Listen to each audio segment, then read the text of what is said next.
Hey guys, Loco here with OG versus G2. These are probably the two best teams in LEC, and this game was incredibly exciting to watch, so I'm very happy to review it with all you guys. Let's go.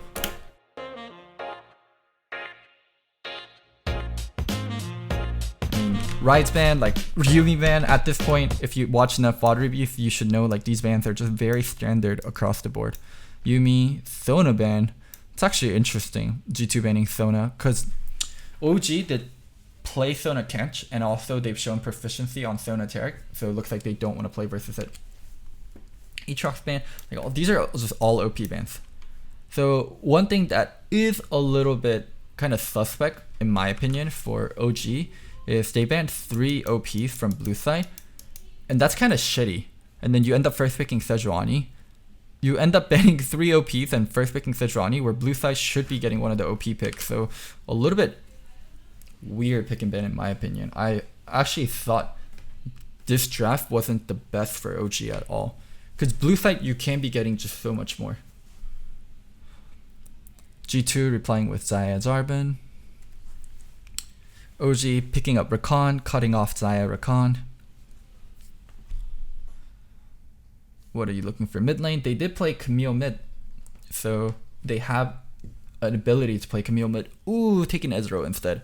I don't like the Ezreal pick here. I think Sivir is more of a common one. Or if you don't like Sivir, you can even do Lucian. I think they took Ezreal here because it was versus a Jarvan. Else, this would have been a Sivir pick. And then Morg into Rakan, just a very standard draft. And also G2 does flex the Morg, so Morg can go mid.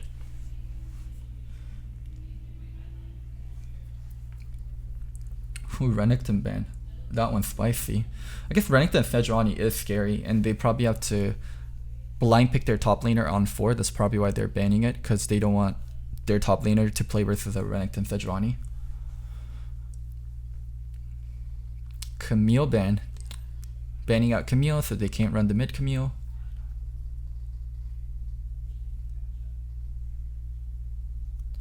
What else is going to come up from Origen? And LeBlanc ban.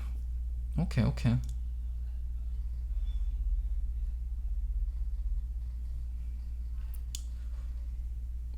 Oof. Vladimir, this is still a 3-way flex. Can go mid or top, or a 2-way flex, can go mid or top. Morgana can go mid or support, so they can pick a top laner here, they can pick a support here. They're very flexible in where they can go. Jace, oof, this makes the comp kind of very AD heavy. I would love to see them pick up an AP champion. Yep. Cannon blind, Vlad into Cannon, a very common matchup, and then them going with Syndra mid. So Syndra Jarvan can have a lot of kill potential on Jace, that's why they're picking it. And overall, like both comps actually turned out pretty standard. Both are, I would say, 1-4 comps that won a team fight. They have 1-4 comps that won a team fight. They have tank champions, they have engage, they have strong solos. Like, this is actually such a standard draft. Such a fucking standard draft from both teams.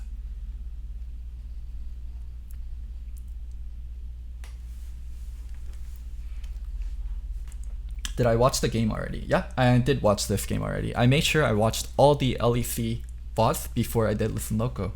Didn't you guys hear how well informed I was on Listen Loco? I watched a lot. So this year I'm planning to keep it to 2 primary regions in NA and Europe, and watch Korea a little bit, LPL a little bit when I have the chance, but NA and Europe will be my 2 primary region, and I'm gonna watch all the games.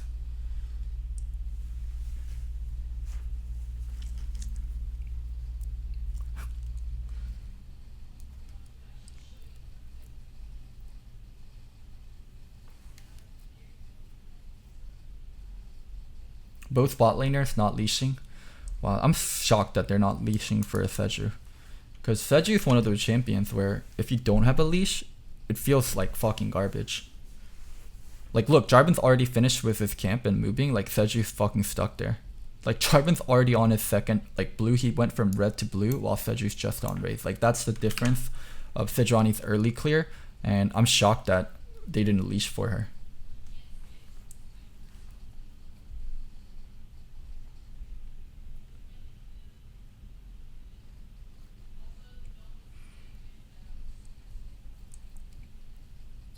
Now, okay, Jarban going red, blue, Gromp, wolves. Has that level 3. Checking to make sure Sejuani cleared entire site. Also forgot to check if Sejuani did Gromp. He should know exactly Sejuani's pathing. He should know Sejuani did red, Wraith, and she's on top side of the map.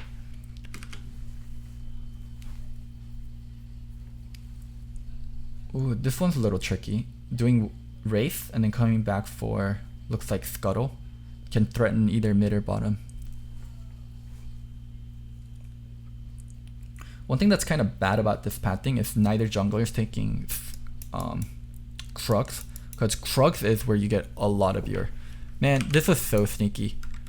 I think Jankos was going to go for Krux or try to catch Sejuani on her Krux, and then he was fortunate enough to see Colt walk through this ward, and then they're like, okay, Perkz just reset, why don't we just fucking TP here and flank him? This was so well played from Perkz. I'll show you guys in slow-mo. Moment he starts Q, Perkz flashes to block the Q. So fucking well done. And then got the E root also. Just as a jungler, you're kind of like, what the fuck? If I'm a jungler, I'm kind of like, why the fuck did the AD carry like teleport behind me? Kave better, by the way. That's not me. I said Perkz is the best or the second best in Europe after Upset.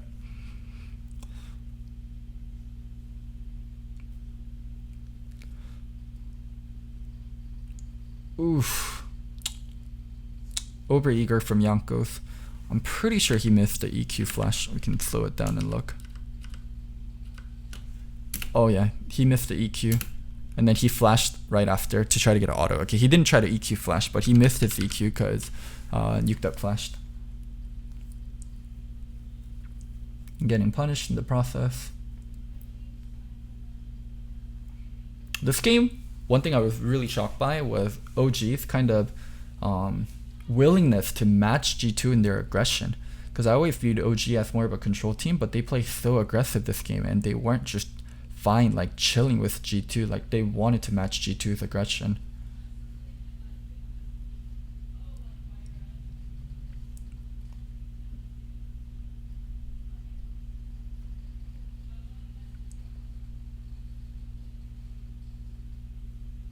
Wow, Caps wants to play this so fucking aggressive. Early Sorkpen. It is nice for movement, and it is nice to dodge skill shots, but also it's a very aggressive, like it's a good way to try to solo kill your opponent, but also it doesn't give you a lot of sustain, it doesn't give you a lot of blading power, it gives you a lot of burst. Janko's just helping Wonder push out his lane, making sure he can get his reset.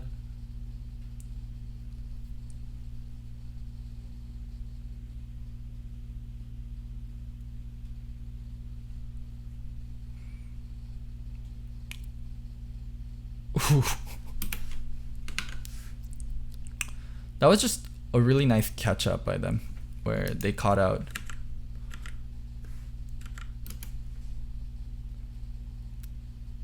Umayan. I think was going to ward. Yeah, he was going to ward because it was red timing for Seju, so he knew Sejuani's going to be near, so he went to ward, but he miscalculated slightly, and he actually ends up running into Sejuani, and he doesn't have flash because he used it earlier to kill the Seju. So good thing for G2, they roamed and they're able to pick up 2 kills, but a little bit unlucky for Perkz because he was going there literally to ward and he ran into Sejuani.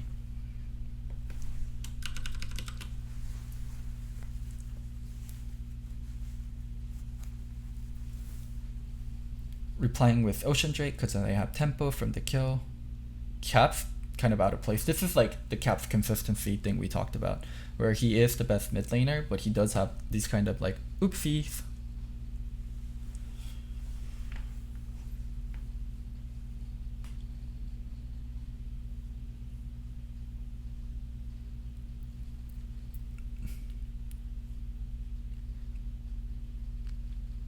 Pro view.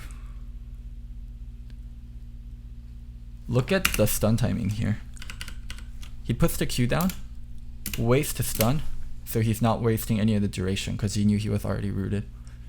Really good job stacking, or really good job staggering CC instead of stacking it on top of each other.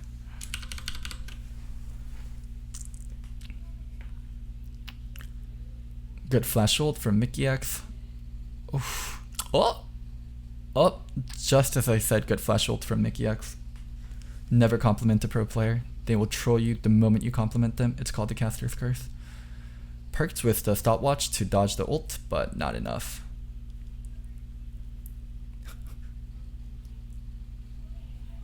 They fucking teleport. Like, Ezreal teleported for the kill too.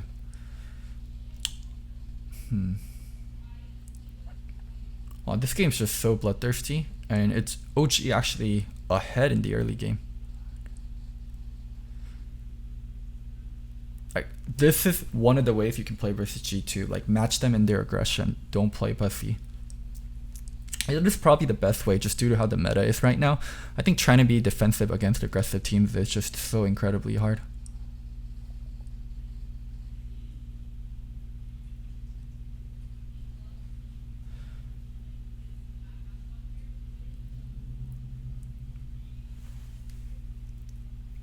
Yeah, the Buffalo way. I don't think it's a coincidence that Buffalo... Oof, Yanko's getting caught out here. I don't think it's a coincidence that Buffalo were one of the teams that had a good record versus G2. One, G2 disrespected Buffalo and didn't pay them enough respect.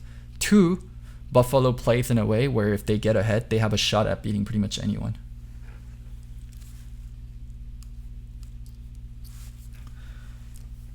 Looks like a lane swap happened from the blue invade. Herald's still up. Both teams are going to look heavily for Herald. Herald is one of the best snowballing. Like, it's one of the best ways to snowball the game.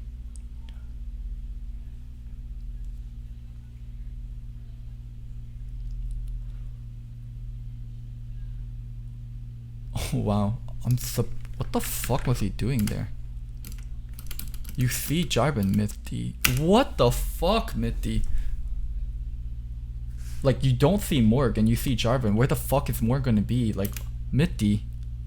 What are you thinking? Caps used ult and didn't even get an assist.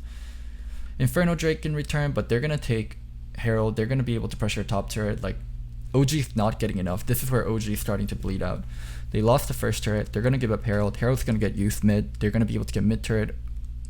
They're not being able to... Oh my god, that was close. They're not being able to actually match the tempo of G2 now.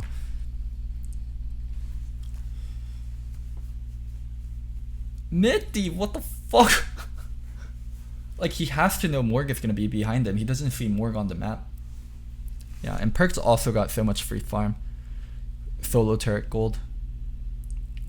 Level 10, almost catching up to the solo laners, while the Ezreal's level 9.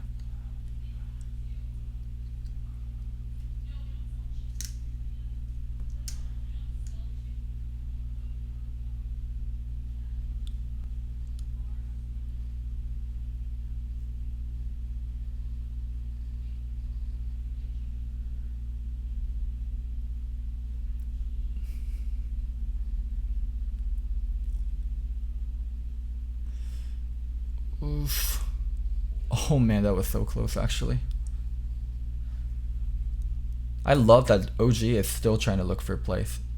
They're not being timid just because they lost few skirmishes. They know exactly how they have to play versus G2. And you can see how wide OG is playing the map. It matches how wide G2 is playing the map. Often enough, people will sometimes overgroup versus G2. And they'll use how well they're playing the map, how far spread out they are, and play defensively on the positions you're so overly grouping up in. But OG is doing a good job of actually matching like the map wide state.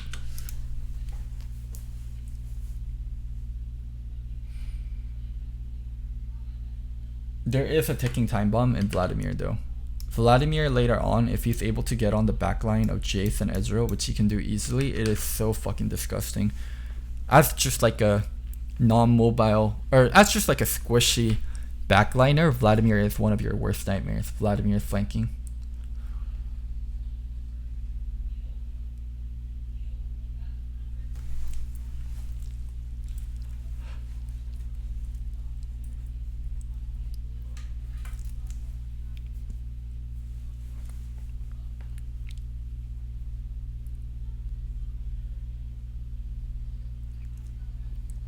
I was surprised the caster didn't comment Jace Muramana even once. I mean, some people have been going Muramana due to Muramana getting a little bit of an AD buff. This was so overforced from cold.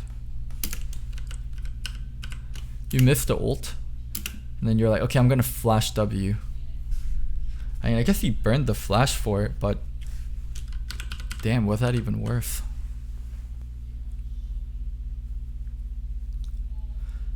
This is a timing where Sejuani doesn't have ult.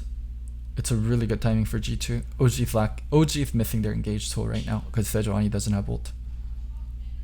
Oh my god. What the fuck was that? Patrick hit by a bind. Oh, Perkz flash Wing. Not giving them a shot at living. Rakan can engage. I mean, Rakan can engage, but it is difficult into Morg, and it's so much nicer having a Sejuani lead for you. Rakan usually likes seeing the second one unless he's doing it as a surprise. Ocean Drake. G2 is just so good about punishing mistakes and forcing mistakes out of other people while not making them on their own. This is where like the mechanical level of G2 really comes in. How strong they are at forcing mistake and how little mistakes they make on their part.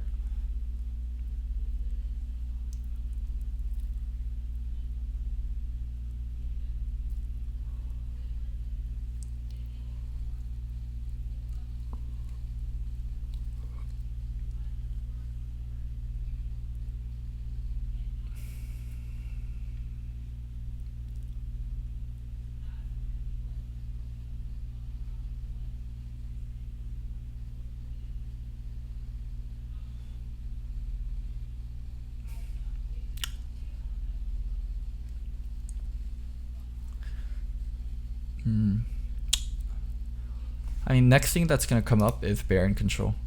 I think it's going to come down to how both teams control. Whoa, Caps. This is a second dumb death I've seen from Caps. What's he doing? You're mid. Rest of your team's getting on the map. Spell shield ending. Play the fuck back. Your spell shield is ending. Yikes. I love the itemization from Caps. Early voice staff versus all the MR they have. MR, Hex Drinker, Merkz. A lot of MR across the board, so I love Cass buying voice staff early, but he's just playing overly aggressive on points he doesn't need to play overly aggressive.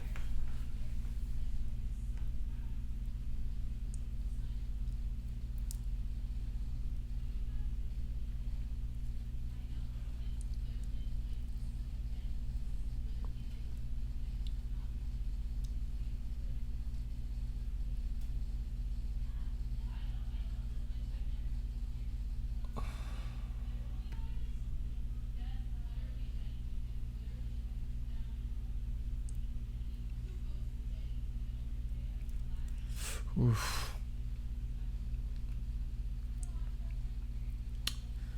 Well, no Rakan.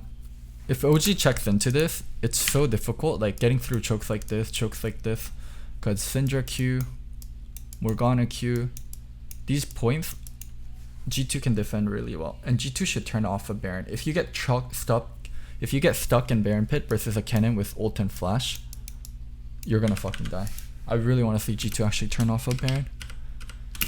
They do just that, going on Nuke Duck.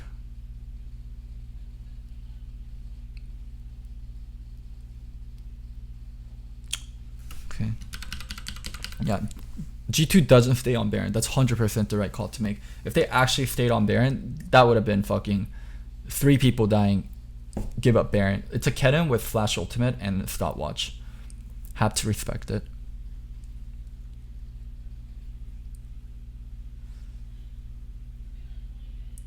Holy shit. These Xayah items though, 3 items plus stopwatch, or not stopwatch, QSS, 25 minutes into the game. Umayan is fed AF.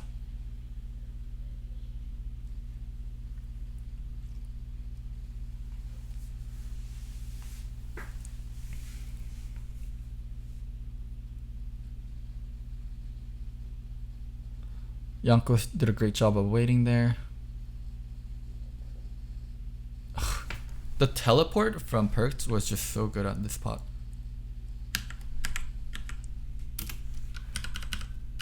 So Jankos backing up Wonder because they know the first play that's going to come down is on a side lane. Wonder got stunned. Look how he replies. Ult EW into Q. Perkz getting into the fight right away. If Perkz didn't teleport for this, like him flashing, like being aggressive at the right times. God damn. Perkz has no chill. This is what I mean when I say Perkz is one of the best users of teleport for AD carries. Like you never see AD carries play like this. Ooh, that was nice from Patrick. Oh, what did he do? He did E auto, or did he do E auto Q? Landed the Q, dodged the stun, dodged the W, E, W auto. Oh, nice. It was an EQ, EW auto. That was fucking bonkers. He didn't even have vision. What a G. Damn, Caps has so much dumb death. I guess he doesn't give a fuck about his KDA, because in the first game they had versus Splice, he's literally diving in saying, I can't end the game with 0 deaths.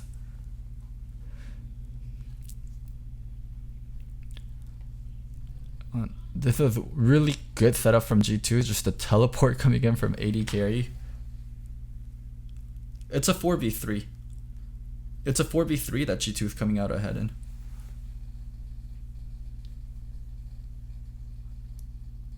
Oof, W auto. Flash away. Remember what we talked about? How dangerous G2's comp is when they're set up for Baron and you're forced to check into chokes. Yeah, when you're forced to check into chokes like this, more Q, Syndra stun, so easy to land. You do have to care about cannon, flash ult, and return, but still, like as G2, that's just such a nice place to be in, forcing other people to funnel in through that choke. That was W auto Q. Okay. It's hard to tell with like the particles for this Ezreal skin, because the other Ezreal skin, like the Q is like bright blue, like it's like a teal color, and the W is a yellow, but for this Ezreal skin, it kind of looks the same. Perkz, great use of QSS and ult there. We can slow play this part. Perkz is highest level in the game. I mean, he's just being in side lanes, catching farm, while still teleporting to team fights. Feels good. Start Baron. Force them into a choke. Where's Vladimir? Starting with... they started immediately on Perkz, but he QSS, got ready to ult. Nuke Duck puts himself out of position because of that. Yikes, and they can never make it through this choke. Holy shit, Mickey. What the fuck was that? Look at Mickey. Jesus. That dodge.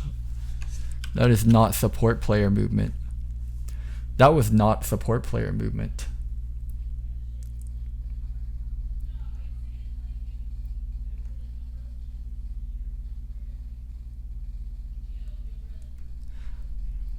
Disgusting.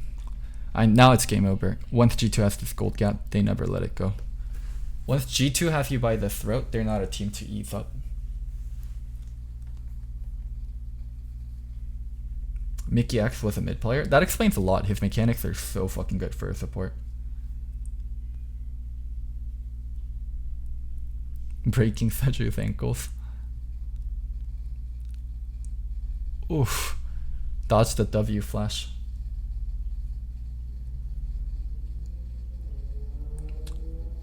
Oh man, this fight actually looked kind of bad. Let's play it slow. Kennen got a proper engage. Kennen on the backside. Has Zhonya's. He flash art instead of R flash. That's a little bit of a mistake. Got the Zhonya's off, getting the full damage. But Perkz still alive, and Perkz way too fucking strong. Even when you do kill Caps and Caps dies without using ult, just Perkz is way too fucking strong. Oh, upset. Oh wait, that ain't upset. Patrick, my boy. Okay, needed to stop chasing. That was a Pepega from me, I admit. Wonder trying to just get EQ damage off here. Died to the Jace. Damn. Wow, Patrick actually played so well this game. I'm upset that you said upset. Me too. I'm upset that I didn't give Patrick proper credit. Wow, I thought G2 would just end there.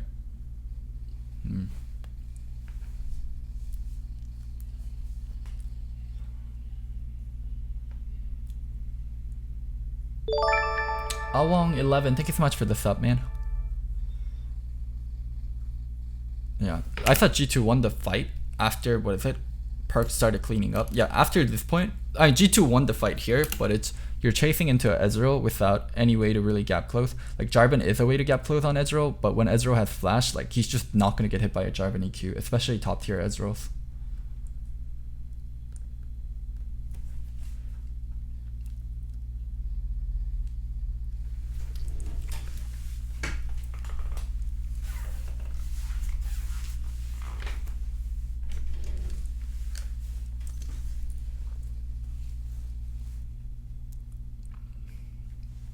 Well, G2 trying to end with that Baron. They do have mid inhib down. It's a little hard to siege versus this comp, just due to how dangerous Kennen and Rakan engage is. Okay, I guess fucking Perkz doesn't give a fuck. I said it's difficult to siege. He just gets the... he has Bloodthirster shield with Morg shield. Never mind. He has like a... Yeah, his shield is way too fatty for them to actually break through. Okay, that's gonna be a game. Damn, they just literally walked up and took inhibitor. I didn't realize how strong Perkz was. He insta-melted inhib. 6 items Zaya, 35 minutes into the game. I guess that's not too much of a surprise. Fuck this guy in particular, fountain diving and killing him. Damn, that was actually pretty impressive from OG.